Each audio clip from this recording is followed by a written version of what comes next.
Hey, y'all, it's Rick with Uncommon Communion. Glad that you are joining here with me on a Friday evening. We used to say this to my kids who are now both in their 20s. We had this little thing where we would say, "It's the weekend." So that is my word for you. And the other word for you is what we always begin with, and that's a thank you for sure. Just thanking you that you are here, listening, watching. And together, let us affirm and celebrate that we are always and everywhere in the holy presence of God and each other. I want to start today with not outrage yet at what is going on with the ongoing Epstein cover up. And I think that's what we have to call this at this point. It's not a scandal, it's scandalous, it's absolutely reprehensible what was done. Now, what is being done is the scandal and shameful. But I'm going to get to that here in a moment. I want to start with something I read this morning in prayer. And this is from one of the books that I read each and every day, the Jesuit Book of Days, the Ignatian Book of Days. And I want to share this with you as a reflection, not just for us as individuals, you and me, but also for us as the we that we are. And it is in the plural here, the way that it is written. But again, I want to start by saying, what does it mean for you and me individually? And then what does it mean for us collectively? All right. So this is from, again, the Jesuit book, the Ignatian Book of Days. I'll put a link to it into the notes. It is a quote from Chris Loney from something called Heroic Leadership. And he writes, I believe that if you are looking for God, God will find you. Ignatius of Loyola or Mother Teresa would have likewise believed that even as we are looking, and even when we mostly feel lost, God is somehow finding us, whether or not it feels that way to us. Ignatius believed, as I do, that when we set ourselves towards some worthy purpose that transcends our meager strength, we tap into a source of meaning, strength, peace, and courage that is beyond us. We come to realize in a graced moment that we are called to some great purpose, that we cannot do it on our own, but that we don't have to do it on our own. So, let's talk first about how this can play out in our individual lives. And I think that is fairly straightforward, right? That God is finding us even as we experience finding God. I had a Jesuit who I never met and probably never will meet. I'm not even sure if he is living. He was quite old when I first encountered him, but he would say through recordings that were retreats and talks that we are finding God finding us. And I really like that idea. We are finding God finding us. And that's what I think this quote reminds us, as it says that even if we are not feeling it, God is finding us. And the way to set that up, or the way to facilitate that, it is to find some worthy purpose that transcends our meager strength. So to find something that is good and right and just, that we know that we can't do it by ourselves, right? That we need, as we say in recovery in 12-step rooms, a power greater than ourselves. And that's really at the heart of the first three steps in 12-step.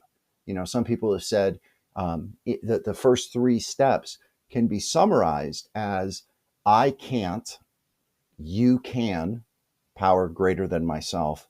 And then number three, step three, show me how, show me the way.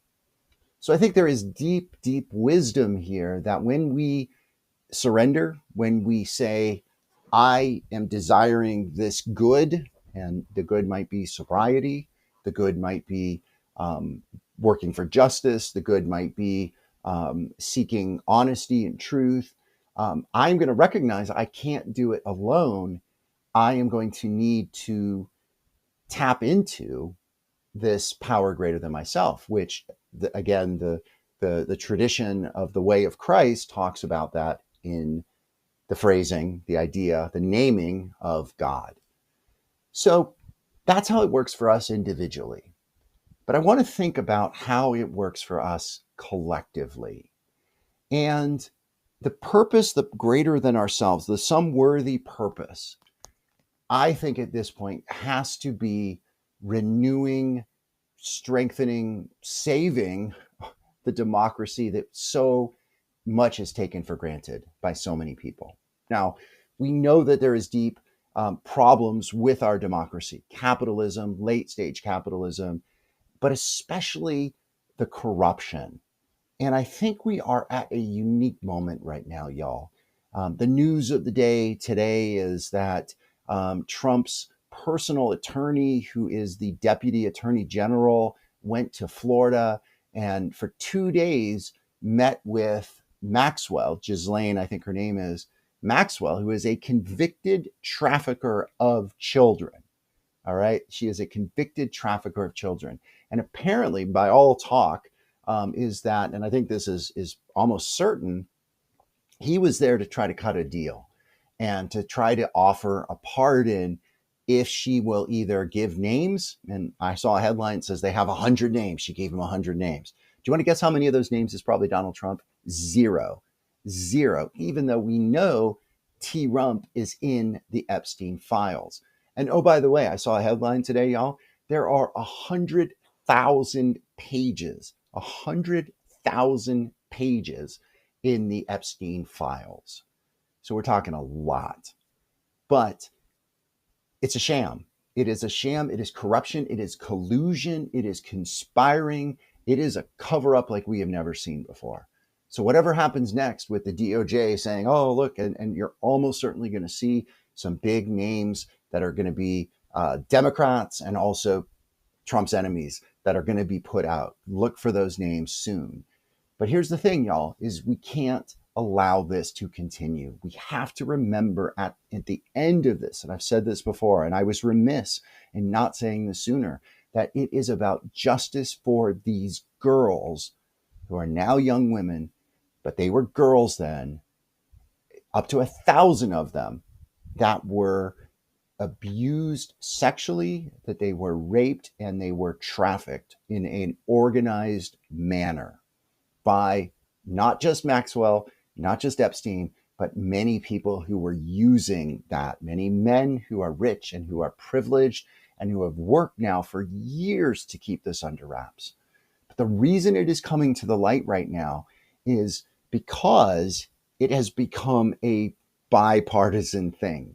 Even though many of the MAGA Republicans are still carrying T. Rump's water, there's enough of them in Congress and enough of them in the influencer sphere, and apparently enough of them calling their representatives, calling their senators, blowing their phones up, telling them that this has to be complete, that the files have to come out, that the files must come out, and that nothing less than that is going to be acceptable. And I really hope that no matter what we see next with a pardon or whatever, that the gas will be continued to be pressed, that we can continue to demand the files. So how does that relate to the quote? Well, we are, again, like I said, I think we are at a threshold. And I think we are at a threshold where we are going to see corruption brought into the light. And the question then becomes, what do we, people of goodwill on both sides of this, really deep and increasingly tense divide, I think hopefully both sides can work for the purpose of building a better country, building it more on the principles of the Constitution, the principles of democracy, looking at how to force billionaires and millionaires to pay their fair share, to not exploit the other people, the people that have helped put them there. we have a lot of work to do. And the good news is, again, y'all, like the quote says, I think as we do that work, as we put ourselves together across divides, across all kinds of different things that separate us, as we do that, we will discover that there is a power greater than ourselves, God, who is working for that justice, right? And basically, just when people work together, when people speak out, when people work together, there is a greater power. So I feel hopeful. I feel hopeful. And I think we are at a threshold. I think something has changed, and I don't know how long it's going to take to unwind this. I don't know how this is going to come. There's all kinds of talk about, things happening in the background as far as, who comes after Trump. But I think we are clearly seeing something has changed, and we need to keep doing what we've been doing and continue to reach out to others and just say, we are one, we are united. Let's end as I have ended this recently with the Serenity Prayer. Again, a classic, powerful, meaningful, useful 12-step and well beyond the 12 steps prayer that reminds us of what we can and cannot do. And let's say this together, y'all. Let's say the we version. God grant us the serenity to accept the things we cannot change, the courage to change the things that we can, and the wisdom to know the difference. Thy will, God, not ours, be done. All right, y'all. Thank you for being here. You might kind of wonder what this is. This is the Columbus Fury. I meant to show this to you sooner. It's our volleyball team. We have a professional volleyball team here in Columbus. Probably wondering what those eyes were the whole time. Well, that is it. And looking forward to being back with you soon. As I always say, blessing and good. Be gentle. Be well.